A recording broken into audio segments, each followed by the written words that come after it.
खाम के यते गुरु हो बाबा पीड़ा उठाए सत्य नाम के गुरु हो बाबा पीड़ा उठाए सत्य नाम के ये खान में जाने बाबा बगल में कंठी माला तोर खान में जाने वहाँ गुरु गल में कंठी माला तोर धरे निशानी जते खाम के यते गुरु हो बाबा पीड़ा ऊंचाए सत्य नाम के गुरु मूर्ख पीड़ा ऊंचाए सत्य नाम के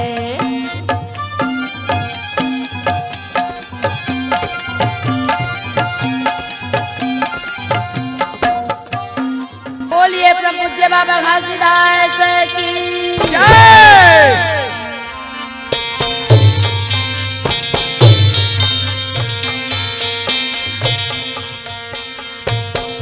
सत्यनाम सत्यनाम सत्यनाम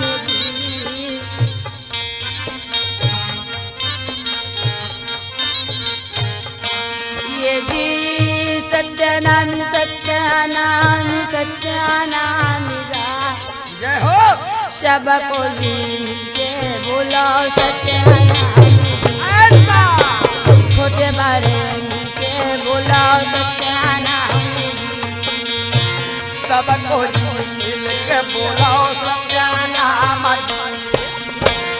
सदा हो जग में तेरी सत्यनाम ही दुनिया में सार है हाँ सत्यनाम सत्यनाम सत्यनाम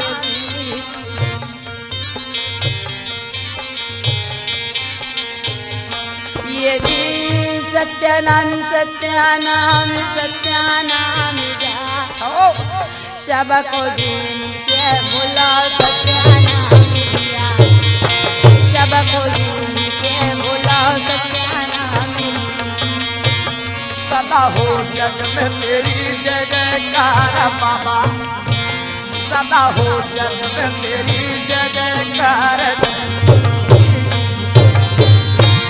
ए रागी हाँ जी माता के हंसा हाँ जब पुरुष पिता के पास में पहुँचे हैं अच्छा तो पुरुष पिता के चरण के सामने हाँ मार किलहर के घोंडैया दे दे के हंसा रोए लगी रोथे हे पुरुष पिता आज 9 महीना के मोर छोटे बालक ला बाबा मोर से दूर कर दे सत्य है माता ला बेटा से दूर कर दे और बेटा ला माता से दूर कर दे दूर कर पिता दिए बाबा ये काम परीक्षा है पुरुष हाँ पुरुष पिता कहे बेटी धीरज से ही सब कुछ बनते है अच्छा मन ला तो शांति कर बाबा मोर लइका आज 9-10 दिन हो गया आज दूध नहीं पिए बाबा बाबा जी मुंह सुखा गए है हाँ। कोनो माता के गोरस नहीं पियते ना ही वो गैया बछड़ू के गोरस पियते सब लबोते मालूम है बेटी जब मैं वाला धरती में जन्म दे तो जरूर मैं वो कर भोजन के प्रबंध करूँ बेटी अच्छा जी तो चिंता मत कर सतनाम पिता धीरज धरा देते भैया हाँ। ओकर बाद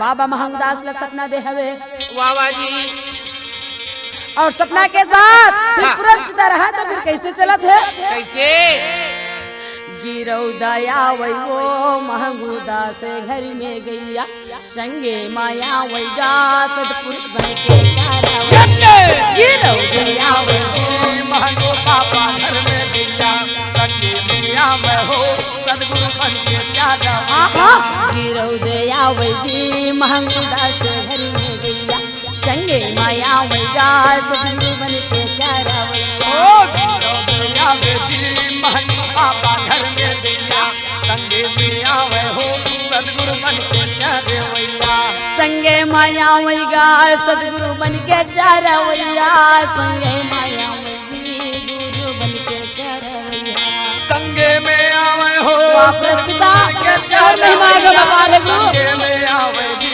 सदगुरु बन के चारवैया धरती माता ला गैया बनाए अच्छा और सबके बछरवा बना करके वाह जी पुरुष पिता स्वयं चरवाहा बन के महंगूदास बाबा के घर में पहुँचेगा बाबा जी हिला तो कहे है नोनी काके जब जब धरती में अधम बढ़े होए पुण्य का नाश बाबा और सत्य नाम तनधार बन के घासीदास अच्छा गिरो दया बेजी महंगो बाबा घर में बाबा संगे में आवे हो सदगुरु बन के चले भैया गिरो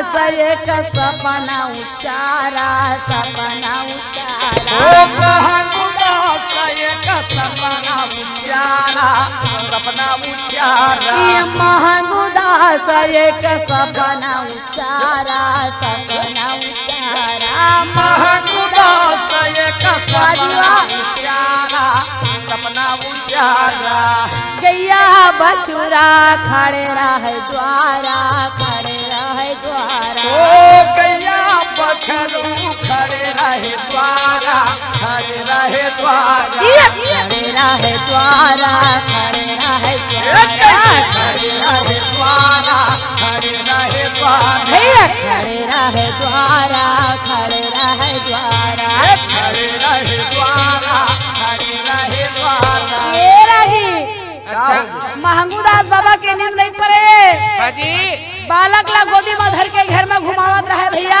भुलवारा थे।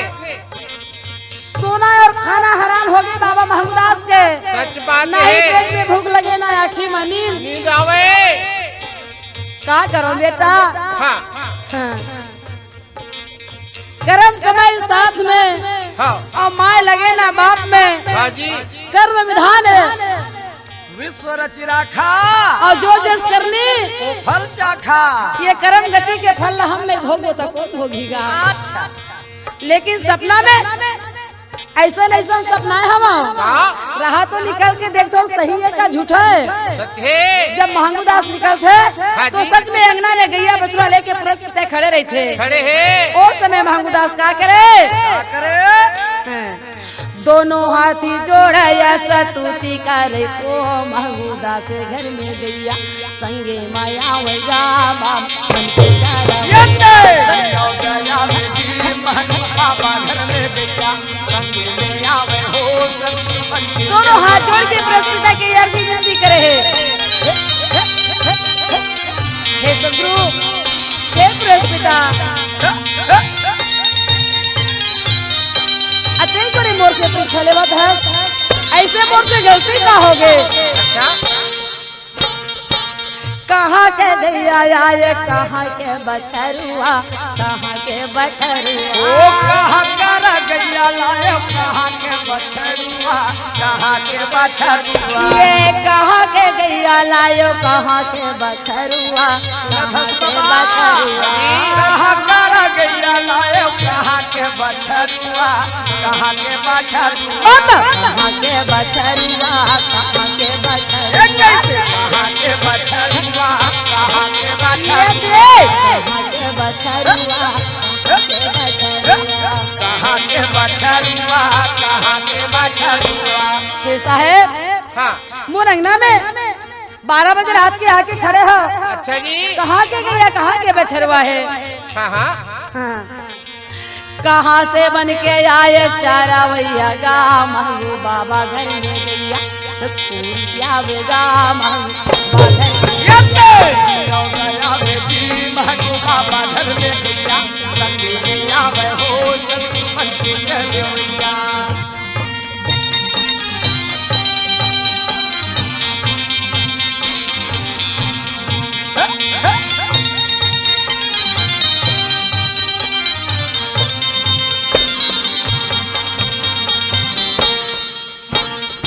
महंगूदास बाबाला हाँ जी धीरज धराते हुए आहा सतपुरत बोले है महंगूदास वाह वाह अब चिंता करे के दिन है तोर निकल गए निकल गए जी चिंता तो दूर हो गए आहा सुन मैं बतावत हूँ कैसे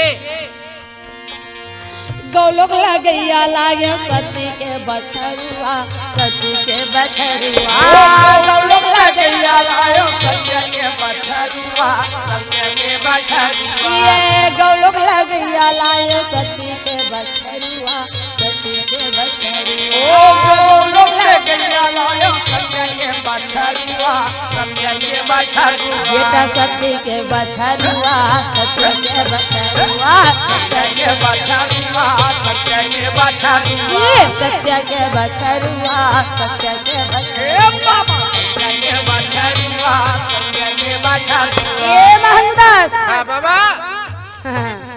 मोला चिन्ह था नहीं चिन्ह तो जी मोला नहीं पहचानेगा नहीं बाबा सतपुरुष गुरु आयो चारा वही हगा महंगूदा से घर में गैया संगे मालाय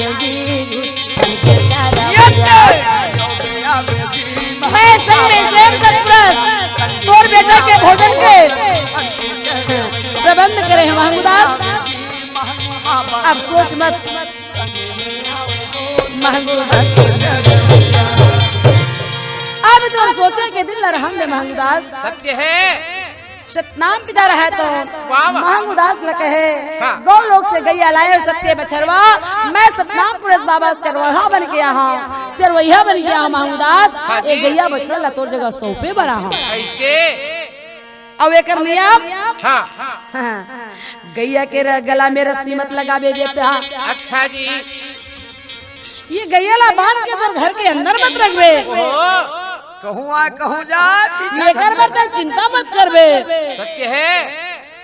पुरेश पिता कहे घासी चिन ले बेटा मैं मृत लोक के प्राणी नहीं। अच्छा। नहीं ये मृत लोक के गैया है नहीं ये मृत लोक के बछरवा है। तब गौ लोक के गैया तोर बल्लाए है।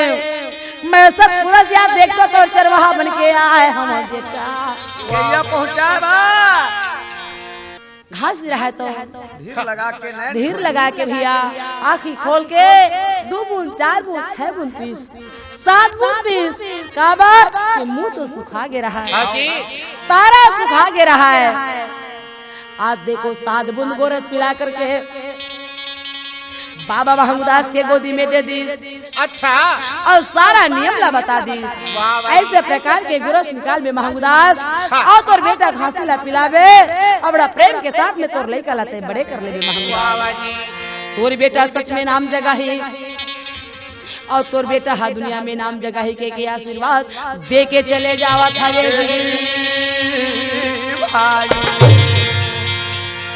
अगर गैया तोर बेटा बड़े हो जही तोर बेटा दाल रोटी खाए के लायक हो जही तो गैया छोड़ के कहूँ चल दी तो चिंता मत करबे गैया कहाँ चल दी कह के गैया अपन लोग में पहुँच जही बेटा। सत्य है। सब बात ला बता करके सतनाम पिता अंतर ध्यान हो जाते।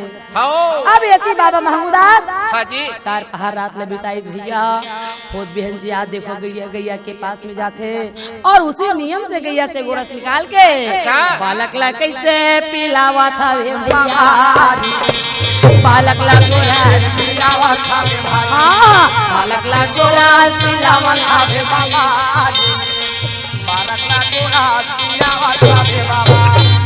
ऐसने नियम के साथ बालक ला गोरस पिलाए भैया।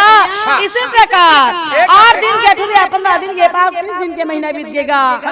एक दिन बाबा महंगूदास ला माता अमरौती फिर सपना दे है का सपना दे है तय काम बुता में जावे हो ता घर में कौन रही तोर लइका ला कौन देखी और कतेक दिन लते लइका ला बैठ के घर में रहीबे लड़का के रखवार चाहिए। और कतेक दिन लते बैठे बैठे कहाँ से दे चीज जुड़ा के खाना खावे वाह वाह जी। बनती से मोर मैके में जा करके मोर छोटे वाले बहनी हवे करुणा हाँ। वही करुणा ला लेते दाई दादा ला बोल के ला लेते तो करुणा तोर लइका ला संभाल देती। संभाल लेती जी। कहा देरी करत कोई देरी नहीं जैसे रात पहाते बाबा महंगूदास रहते हैं ग्राम मड़वा मटिया में जाके वाह वाह जी। सास ससुर से बोल के हाँ। आप देखो माता अमरौती के छोटे बहने करुणा ला ली। अच्छा। और जब करुणा अपन घर में आ जाते कहा गिरौदपुरी में जी सत्य है। आज बालक ला देख के बड़ा खुश हो जाते राजी वाह वाह जी। मन में बड़ा आनंद हो जाते हाँ। बहनी के बेटा है तो का हो सही लेकिन बात। मोरो बेटा है। हाँ वो। आज मैं सच में कहा था कि माता के सारा दुलारिये बालक ला देहू करके आज करुणा माता रहते मन में प्राण ठान ले जी और मन में प्रण ठान के एक मन ला लगन लगा करके अब बालक के कैसे सेवा जतन करत हवे। हाँ जी। सुंदर दिन हमरा बीतना जब लगे भैया भजो सतना भजो सपना 3 महीना के मोरा बालक जब हो गए दाई जपो सतना भजो सपना। करुणा ला 2 महीना हो गया है। हाँ जी। हाँ, तो 9 महीना या 2 महीना 11 महीना के हो गए। हाँ। ठीक ठाक रहेंगे के लायक हो गए। हरुणा लइका मर रेंज थेगा लेकिन वो हरुणा से और ज्यादा लइका है। सबके लइका आचे पाछे बाढ़े घासी रोज के बाढ़ा थे। हाँ इसी प्रकार दिन पूरा हो जाते। वाह वाह ये के यो साले करा बाला का हुमन लगे दाई भजो सपना भजो सपना ये भैया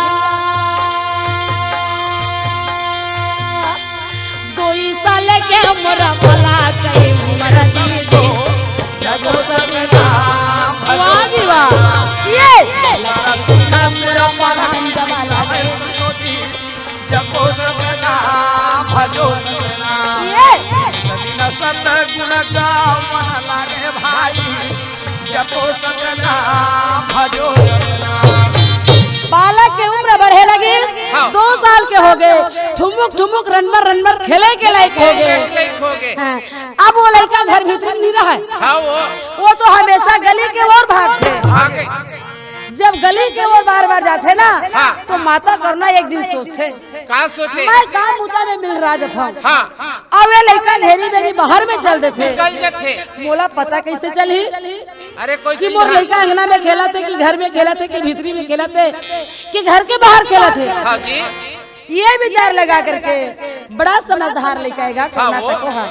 अब वो लड़का बुद्धि भी रहा है। हाँ बाबा महंगूदास लगा थे सुना था। हाँ छोटे छोटे घुंघरू लान देवी ऐसे और छोटे छोटे घुंघरू नान में ना हाँ। तेला मैं घासी के गोड़ में पहिरा हूँ। ऐसे कहत देरी करे कोई देरी नहीं भैया।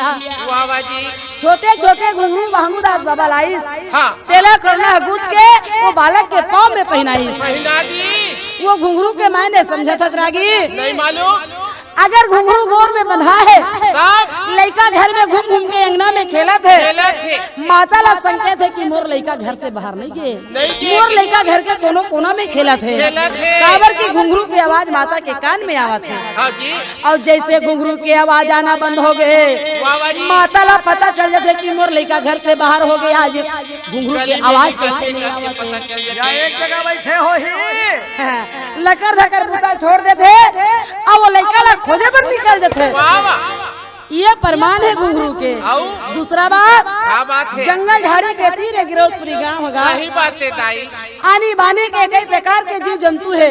हाँ वो कीड़ा मकोड़ा है सांप है बिच्छू है हाँ और लड़का जात वो सांप ला देखते ना तो वो धरिया कह गया वो कर पाछू पाछू जाए। दौड़ते लड़का मन नहीं डर रहा है। लड़का मन कहाँ डर रहेगा वो मन ला तो देवता है थे हाँ तो वो सांप बिच्छू के डर के नाम लेके अच्छा। मोर लड़का ला सांप बिच्छू मत छुए।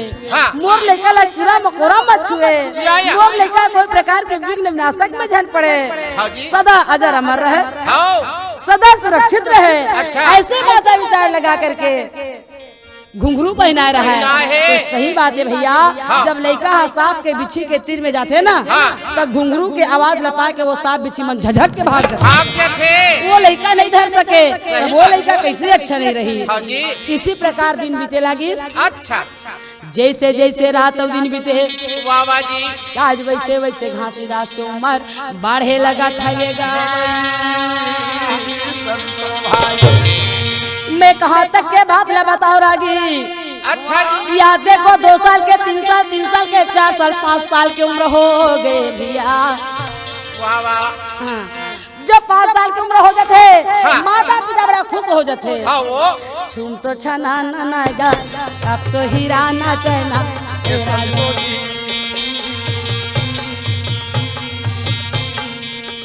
छूम तो छना ना वो अब तो हीरा ना चना तेरा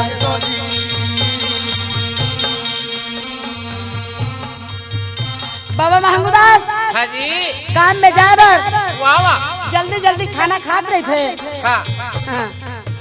घासीला तब खिला थे। हाँ वो ये ले घासी हाँ तो हो दूध रोटी खा ले बेटा। हाँ मैं काम होता में जावत हूँ हो और तोर माताल पदो में झन अच्छा जी और गली खार में खेले मत जावे। हाँ वो तोर माता के ही पास में रहिबे। हाँ ये के कौड़ा खावेगा दुई कौड़ा खावे ना ये बालक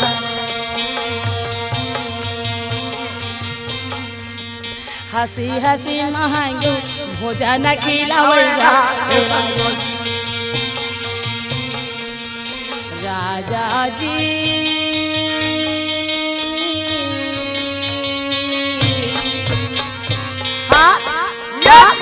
माता यो पिता हागा आनंद होई जावना मना में बाजना का बाबा होई जावेना सब दीदी न बाबा खेलन जबा लगेला माता पिता मगन हो जाए लड़का के ठुमुक ठुमुक नाच और ठुमुक ठुमुक चाल चलाई ला देख के हाँ जी महंगूदा जब बहुत मगन रहे भैया एक कौड़ा खावे लड़का ढेर गली में निकल जाए एक कौड़ा खावे ये ती कोनो घर में घुस जाए घुंघरू गोड़ के बाजत रहे महंगूदास कहे मोर सारा दुख हर ले बेटा वाह वाह मोर वाह सारा दुख हर ले अब मोला सुख देबे हाँ। और तोर से ही मोला सुख मिली हाँ जी ऐसे कहा मन में सोचत रहा खाना खावत रहा हाँ। मुंह में भरे रहा रोटी हाँ घासीदार हाँ जी और घर ला खेले ला छोड़ के अंगना में निकल गए वाह वाह अरे अंगना ला निकल छोड़ के वो बाहर में निकल गए आओ जे मेरे लड़का मन खेलत रहा है हाँ वो लड़का में चल दी वाह वाह जी पानी गिरे रहा हाँ चिखला माते रहा माते हैं। वही में यहू जाके मगन हो गए हैं तो कैसे आई जौने समय के बेरा ये वो चला वही चिखला में जाके खेला थे काला बतावा वो चिखला ला वो छोटे बालक हा जेकर नाम घासीदास चिखला मेगा देवेश तनाय पानी ला देख के चिखला में खड़ा हो के मार चभरिंग चभरिंग चभरिंग चभरिंग और पानी चिखला मतावैया खेलाई बेटा ये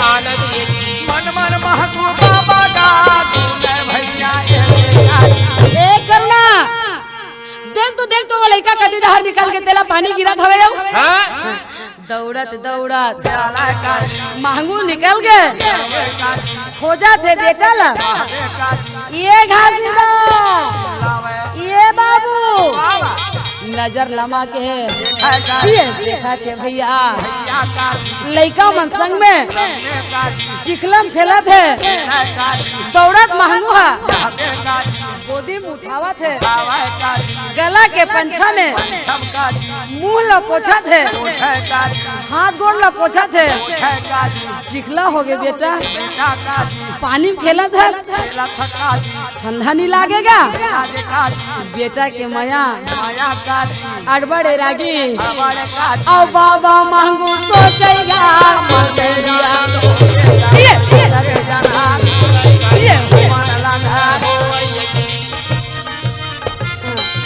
कपड़े के ध्यान नहीं कबला नहीं वो चिखला के ध्यान सीना में लगा लेते पंछा में चिखला पोछ के मुंह लचूटे वो आ बेटा अब मत खेल बे घर ला बाहर मत निकल बे जा तोर माता के पास में रही लाने पाके हाँ करुणा माता के गोद में दे दी हाँ और महंगूदास बाबा खेत में काम करे बर चल दी हाँ जी ये रागी अब करुणा माता हा हाँ ये बालक ले अति सुंदर प्यार दी हाँ। तो सच में घासीदास हा तको माता के भरपूर जब दुलार मिल गए तो माता के सुतल भुला गए हाँ जी 7 साल 8 साल 9 साल की उम्र हो गई भैया वाह वाह जी ऐसमें दिन है बीता थे जी हाँ जी अब वो लड़का धरे बांधे में थोड़े रही नहीं रहा छोटे रही तो वो पकड़ के रखे तो रही गए सही बात है हाँ।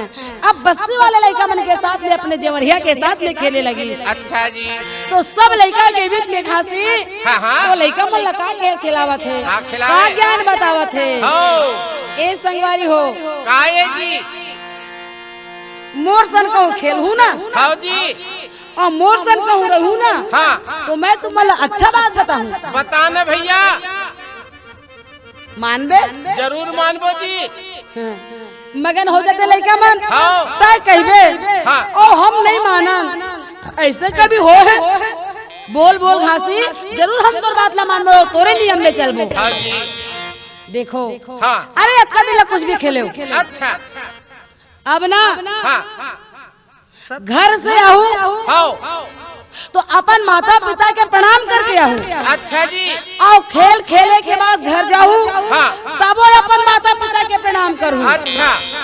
और काकरो से लड़ाई झगड़ा न मत करियो, नहीं करना है। काकरो से झूठ लबारी मत बोलियो, सच बोलना है। बिल्कुल सबके काम करना है, सच्चे ही बोलना है। अच्छा जी। कोई भी नशा पान नहीं करना है, आओ कोनो ला उल्टा सीधा गाली नहीं देना है, आओ। सत्य वचन करना है भैया, तब मोर संग मत फैलाओ। मान गए तोर बात ला, मान गए हम। तो कैसे खेलना है? कैसे? चल मैं तुम्हारा खेल के बतावा। चल भाई बताबे भैया।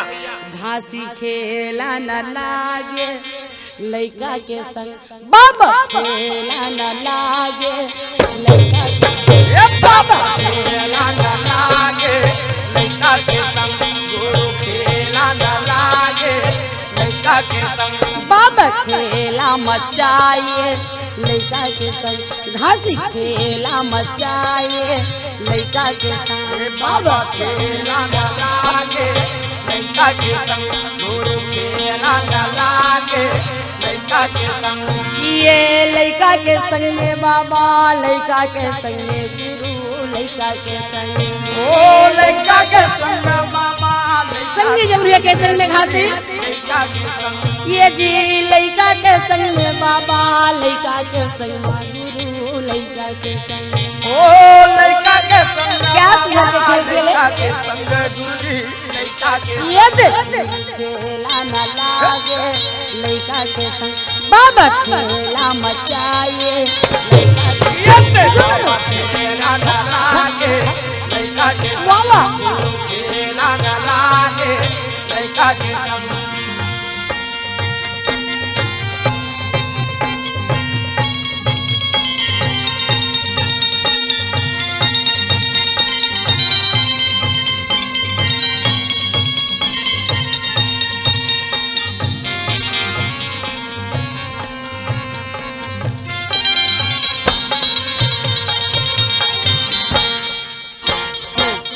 लइका के संग में जब खेले ना हाँ जी।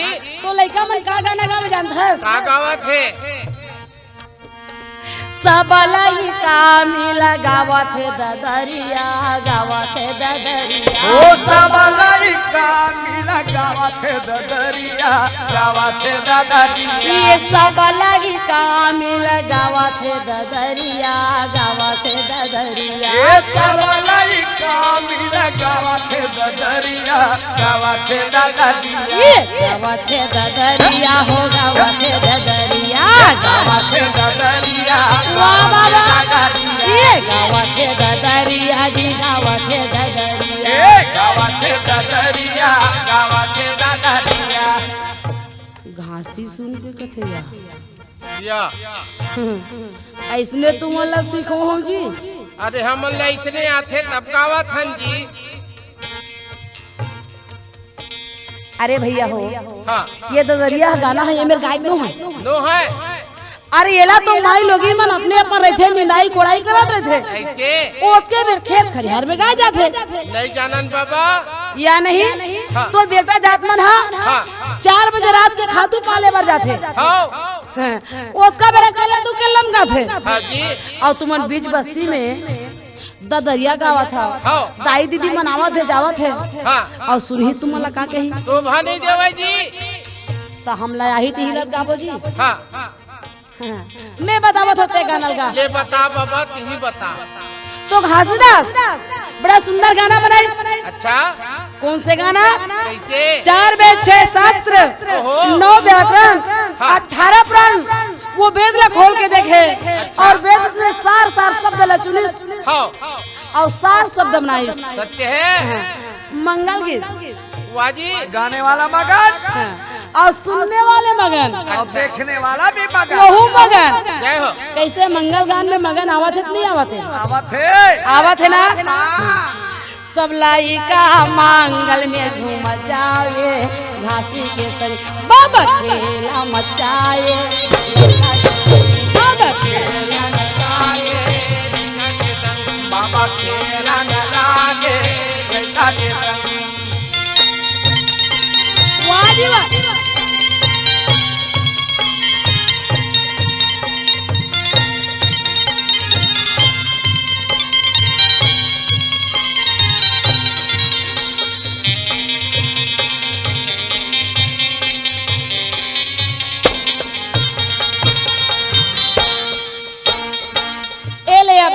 गा गा के खेला हाँ जी। अब मैं आवत हो ये कनी अच्छा।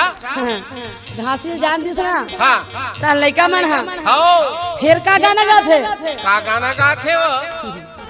सब लइका मिला फागुन गीत गावे फगुआ गावे ओ सब लइका मिला फगुआ जे गावे फागुन गीत गावे ये सब लइका मिला फगुआ गावे फागुन गीत गावे ये सब लइका मिला फगुआ गावे फागुन गीत गावे ये फगुआ गावे जी फागुन गीत गावे फगुआ गावे फगुआ गीत गावे ये फगुआ गावे गा फागुन गीत गावे ए फगुआ हो गावे फगुआ गीत गावे घासी हा फिर आई कहाँ लटेर के सुनी ये लइका मन ले भिच्चे सिखा कहाँ फिर का गाल धर ली भुला दौड़ के के आथे ए बुधारू आए।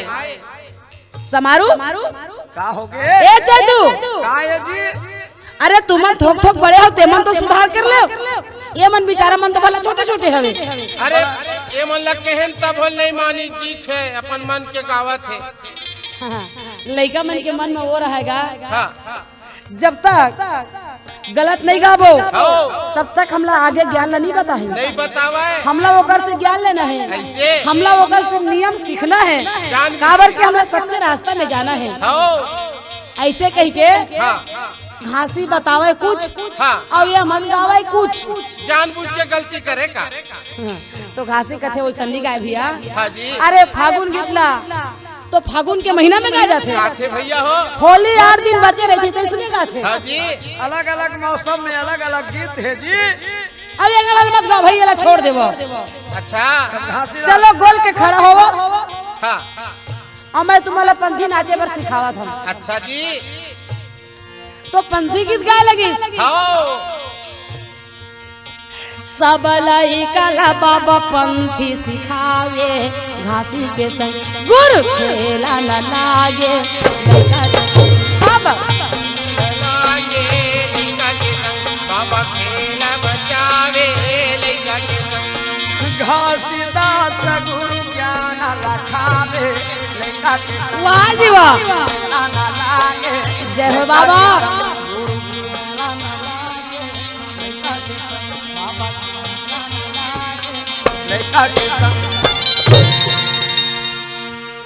लइका मन कथे हाँ। अगर हम ददरिया नहीं गाते अच्छा अगर हम होली गीत नहीं गाते वाह वाह हैं, तो आज का ज्ञान हमें मिलती इसका नहीं मिलती भैया। ऐसने ना जब ज्ञान लेना है हाँ। तो वो कुछ बतावे हम कुछ कही देबो तो हमला आगे ज्ञान बताही अच्छा, वो ज्ञान हमारे मन के काम आई भैया लेकिन हमेशा गलत काम नहीं करन हाँ। समय देख देख के कथे हाँ जी। ए दे वो दिन के दिन है तो सोचत रहा नजर पड़ गए वो दिन के दिन है निकल गए भैया संझा के बेरा हो गए सब लड़का अपन अपन घर जाते तब वो कर सिखाए हुए बात ला मान के लड़का मन अपन अपन दाई दादा पाँव पर थे वहाँ पर इस घर में पहुँच के और पाँव पर थे ना तो ओकर दाई दादा मन तक अचंभा हो जाते अतका दिन ला लड़का मन आवत रही जावत रही तब एको दिन हमार मन के पाँव नहीं पड़े आज ये लड़का हमार कैसे पाँव पर थे कैसे पाँव पर थे कहाँ लगता बुधा के दाई ले बाड़गी सहित तेकर सती बुद्धि आगे तेकर सती परी से ऐसे समझ ऐसे वो एक जन है बेचारी हाँ। अब दूसरा घर के लड़का वही नियम करी हाँ। तीसरा घर के लड़का वही नियम करी अच्छा चौथा घर के लड़का वही नियम करी पूरा बस्ती के लड़का वैसे नियम में चले धले तब है लड़का के बात ला घर के दाई दे जानी अब पड़ोसी नहीं जानी नहीं जाने तब पड़ोसी मन तरिया जाते न है तरिया माथा निकल जाते आई आज तो कैसे हमारे के बुधारू ना मैं दाई खेले जातो कह के उतना दूर पाँव पर लिस्ते कर बाद में खेले किसे आई मोरो लड़का पाँव पर सो वैसने मोरो लड़का तोरो लड़का पाँव पर हाँ। ये दे 2 के जगह 4 4 के जगह में 8 और 8 के जगह में 16 और 16 की जगह 32 और 32 की जगह 64 ऐसने ऐसने पूरा बस्ती मोहल्ला हो गया हाँ जी सब जन कहते हैं मोरो लड़का पाँव पर से मोरो लड़का पाँव पर से मोरो लड़का पाँव पर से हाँ तो भैया अब दाई मन कथे हाँ ये सब वो चाल है वो महंगू के लड़का का है हाँ वही लड़का मला सिखावा थे ले काहे नहीं हो खेला दे अच्छा बात कम से कम अच्छाई के रास्ते में तो लेगा थे हाँ वो मना मत करिए कोनो खेले कूदे बर हाँ कथे हाँ ऐसने ऐसने दिन बीते चले जाते भैया। बाबा जी ए अब दूसरा दिन जब खेले बराते हाँ तो खेलत खेलत नजर कहाँ पड़ जाते? कहाँ जी? हाँ। अरे वो गन्ना बारी में। वाह और जब गन्ना बारी में नजर पड़ते तो लड़का मला देख के लालच आ जाता। ऐसे तो कथे संगवारी काहे? अगर हम घासी ला कहा था हाँ भैया हम गन्ना खाबो कह के हाँ तो मांग दी हमर लिए, हाँ। लेकिन 2 ठन 4 ठन दी तो अतक जन में का होही जी? ना ना पाबो जी खाए जैसे तक नहीं लागे। मजा नहीं आवे।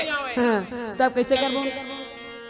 अभी असन हाँ। ओ घासी है वो डहर गे है बैठे है हाँ वो करावत ल चलना हम गन्ना बारी बूता कर देते हैं। हाँ कैसे बूता जी? अरे चोरी करबो ऐसे नहीं, ज्ञान के मार्ग में जाके हाँ। सच्चाई के रास्ते में जाके चोरी करना बहुत पाप है। हम नहीं जान भैया तेरी जाते मत यार हम जाता चल रे नहीं जान की नहीं जान हमू भैया। हाँ। अरे वो लड़का के हाँ। बात ले सुन के 2 बार 4 बार जब वो रिपीट करी हाँ। तो सब लड़का के मन ला मोई डरी एक तरफा और हो गया। सब लड़का एक तरफा हो गए और गन्ना चुराए बार बारी में कूदा थे तो वो दुआरी में तो रखवार बैठे रहा है अब पाछू को तिल्ली कूदी वो ऐसे हाँ। तो चारों को लड़का बन बगर गए हाँ और वो रखवार हजार में चली करती बेचारा हा बेचारा और ये जम्मो लड़का फिर कैसे चलत है? कैसे? सबो संगवारी कूदे है गन्ना बारी जी, सबो संगवारी कूदे है संगवारी कूदे है गन्ना बारी जी, सब संगवारी कूदे है गन्ना बारी। ये सबो संगवारी कूदे है गन्ना बारी, सबो संगवारी कूदे है गन्ना बारी, सबो संगवारी कूदे है गन्ना बारी, सबो संगवारी कूदे है गन्ना बारी।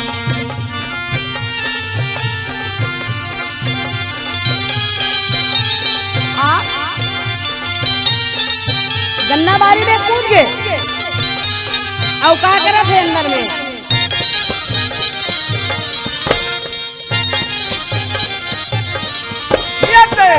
संगवारी कूदे है गन्ना बारी जी, सब संगवारी कूदे है गन्ना बारी, सब संगवारी कूदे है गन्ना बारी जी, सब संगवारी कूदे है गन्ना बारी। थोड़ेला खावे यो बहुतेला फेंके, थोड़ेला खावे और बहुतेला फेंके। कोनो नून चूल्हा रहा है चल फेंक देवे, हैं? ज्यादा मीठ रहा है उहिल चूहल चूहल के खावेगा। ये मीठे जी ये ला नहीं खानी है रे फीका है। थोड़ेला खावे यो बहुतेला फेंके, थोड़ेला खावे और बहुतेला फेंके। ये बहुतेला फेंकेगा बहुतेला फेंके, बहुतेला फेंके जी, बहुतेला फेंके। फोकट के पास फेंकत लखाए गई थे हाँ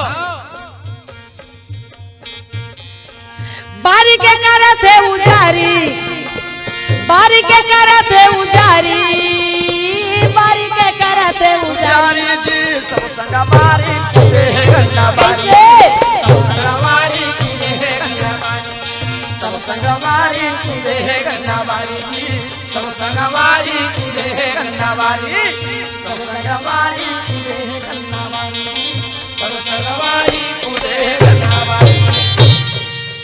अब ये लड़का मन गन्ना बारी में कूद के वो जम्मो गन्ना बारी के गन्ना ला उखाड़ उखाड़ के खावा थे, थोड़े खावा थे बहुते ला फेंका थे। और ये तरफ रखवार हा देख डरी हाँ और रखवार हा देख के कहते अरे लड़का हो भागो, अरे तुमन काकर काकर घर के लड़का है रे पकड़ो। जब वो चिल्लाते नहीं तो लड़का मना भागो कह के भारी ला कूदत रहे। दौड़ो दौड़ो रखवार भाई बारी के छोरा भागा थे, दौड़ो दौड़ो रखवार भाई, बारी के छोरा भागा थे।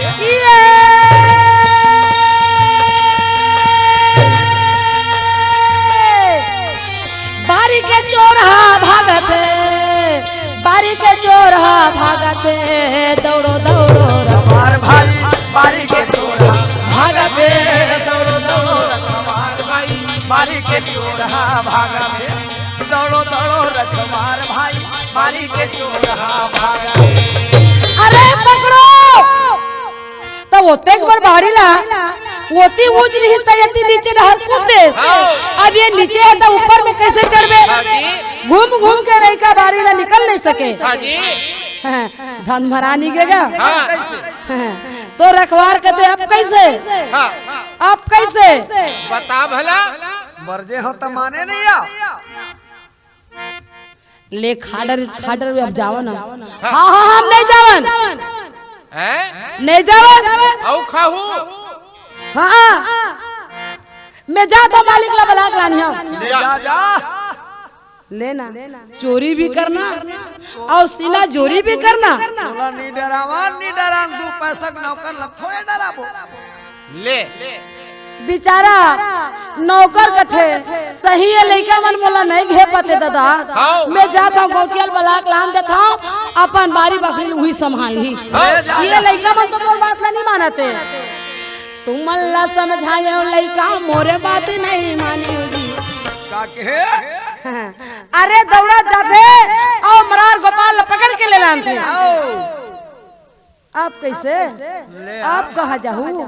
मैं समझा तो मोर बात ला तुम नहीं माने अब लगा ही ना मार एक डंडा तब पता चल ही तुहर मन के। तुम अल्लाह समझाए बाबू मोर बात नहीं मानेगा। जाके मालिक ला बताऊं, जाके मालिक ला बुलाऊं। भला होगा जाके मालिक ला बताऊं जी। जाथा मालिक ला बताऊं। तुमन ला समझाए लइका मोर बात नहीं मानेगी। तुमन ला समझाए बाबू मोर बात नहीं मानेगी। जाथा मालिक ला बताऊं, जाथा मालिक ला बताऊं जी। जाथा मालिक ला। ए भैया मालिक ला बुलाए बर चल रहे थे। अब ये लइका मन जब दुआरी के रहिया वो चौकीदार लजावत देखते ना अच्छा। तो लइका मन निकल जाते और लइका मन निकल के घासी ला चिल्लाते। अच्छा। और घासी के तीर में आके दोनों हाथ जोड़ के कहे घासी कैसे तुमन कैसे करता गलती कटरेन बाबा हमन गलती कटरेन जी। अरे हाथ बोलना कमाए लगी जीव घबरा के गोरा बदन काला हो गए। लइका मन मुंह डहरला गोठिया नहीं सकी। घासी कहते तुम का हो गए? अरे अभी तो मस्ता बने खेलत रहे अब अभी का हो गए? अरे हमर मन से गलती हो गए बाबा। गलती हो गई बार बार चेताओ तो मोरो बात नहीं माने बाबा। ये मरार के गन्ना बारी में जाके सब लइकल बरोर के ले गए और सब गन्ना बारी के जाके देख। अच्छा। अब वो चौकीदार है ना रखवार है ते मरार बलाल के गौटियल बतायल के यही तन हमन लपी की जी। ठीक है भाई जब गलती की हो तो सजा भी मिलना चाहिए। बचा ले बाबा मार ही जी। सुनत है तुरंत घासी है बारी में आते और बारी में आए के बाद देखे है ना तो सच में गन्ना बाड़ी के तमाम उड़ के रहा है। घासी कहे यही मौका है एक ठन महिमा यही में दिखा देता पुरस्पिता जा मैं नहीं जाना काबर ये गांव ला बांधना है।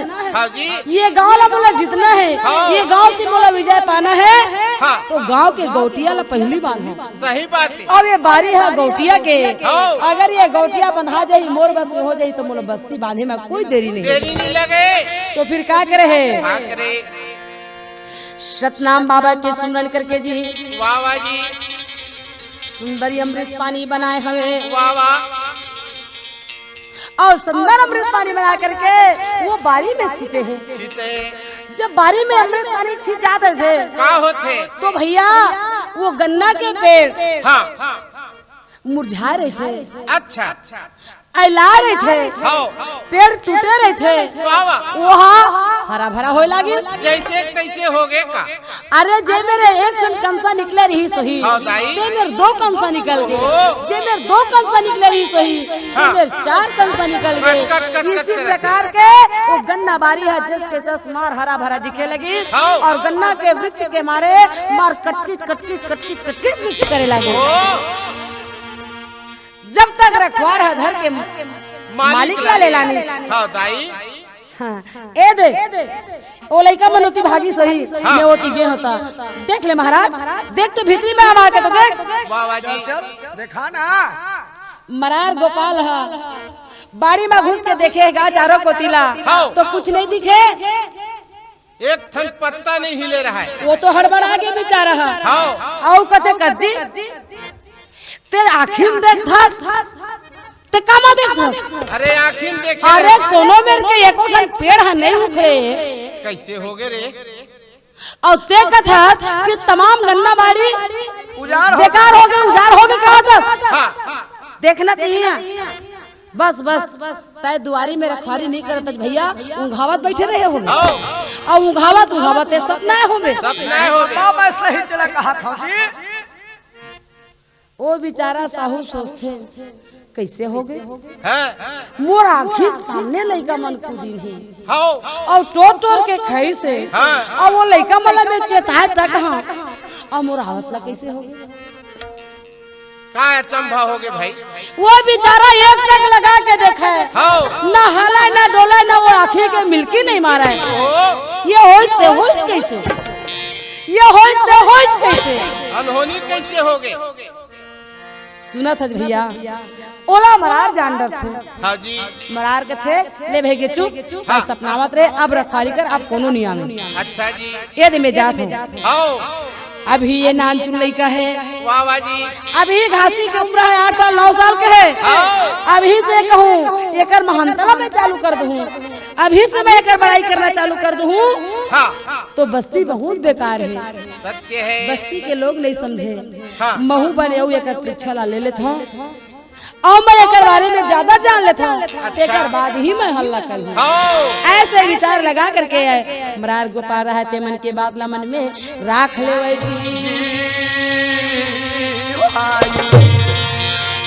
एकर बाद अब घासी सब लइका ले खड़ा करा के दंड देवा थे भैया हाँ आज के बाद हाँ और ऐसे गलत काम कबो मत करी हो करण कान और ऐसा गलत काम करी हो तो अभी से मोर संगला छोड़ देवा। तो सब लइका मिलके दोनों हाथ जोड़ के फिर का गावत है चरला तोरे नहीं छोड़न बाबा, चरला तोरे नहीं छोड़न चरला तो नहीं छोड़ा बाबा, चरला तो नहीं छोड़ा चरला तोरे नहीं छोड़न गुरु, चरला तोरे चरला तो नहीं छोड़ा बाबा, चरला तो नहीं छोड़ा काबर हाँ। ना जाने तोरा सन गुरु हम लाऊ मिलही का नहीं मिलही। धन्य है हमर मन के भाग्य ला, धन्य है हमर मन के किस्मत ला। हमला गुरु मिले है घासीदास, चरला तोरे हमला गुरु मिले है घासीदास, चरला तोरे मोला गुरु मिले है घासीदास, चरला ये काल नहीं छोड़ाना। मोला गुरु मिले है घासीदास, चरला ये काल नहीं छोड़ाना। भैया चरला ये कार नहीं छोड़ेंगी, चरला ये कार। बोलिए परम पूज्य बाबा घासीदास की, बोलिए सतनाम पिता की। सत्य नाम एक सार है और सब घट रहे समाया, और सत्य नाम मुख भाखिए तब कोटि पाप कट जाए। कोटि पाप कट जाय, होता है सकल काल की, होता है सकल काल की छत। बार बार सब प्रेम से बोलो सत्य नाम, बार बार सब प्रेम से बोलो सत्य नाम है। पियोर भाई अमृत रस प्याला, पियोर भाई अमृत रस प्याला सत्य अमृत बरसाई दियो है महादेव के लाला, सत्य अमृत बरसाई दियो है महादेव के लाला।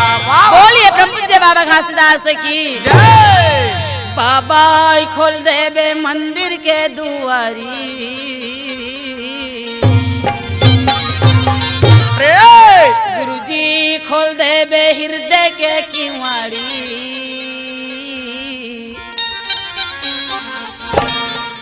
मैया ये गुरुजी तोरे पुजारी मैया ये बाबा तोरे पुजारी बाबा खोल देवे मंदिर के दुआरी गुरुजी खोल देवे मंदिर के दुआरी मैं आवा थावा तोर पुजारी मैं आवा थावा तोर पुजारी मैया ये बाबा तोरे पुजारी मैं आया गुरुजी तोरे पुजारी मैं आया बाबा तोर पुजारी मैं आया गुरुजी तोर पुजारी मैया ये बाबा तोरे पुजारी मैं आया गुरुजी तोरे पुजारी मैं आया बाबा तोर पुजारी मैं आया जय हो बाबा पुजारी बाबा खोल देना मंदिर के दुआरी गुरुजी खोल देना हृदय के किवाड़ी मैं आवत हूँ तोरे पुजारी मैं आया बाबा तोरे पुजारी बाबा खोल देवे मंदिर के दुआरी गुरुजी खोल देवे मन के बीमारी मैं आवत हूँ तोर पुजारी मैं आवत हूँ तोर पुजारी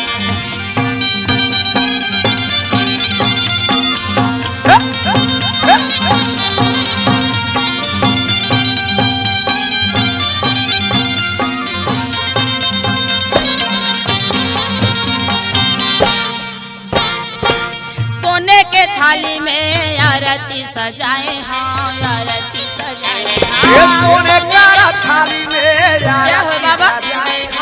आरती सजाए ये जी सोने के थाली में आरती सजाए हाँ आरती सजाए ये हाँ सोने का थाली में आरती सजाए हो आरती सजाए ये पान सुपारी हो नारियर धराए हाँ नारियर धराए ओ हाँ पान सुपारी नारियल हराए हो नारियल हराए हो ये नारियर धराए हाँ नारियर धराए हाँ नारियल हराए हो नारियल हराए बाबा नारियर धराए हाँ नारियर धराए एक कैसे नारियल हराए हो नारियल हराए बाबा पूजा के लाए भर भर थारी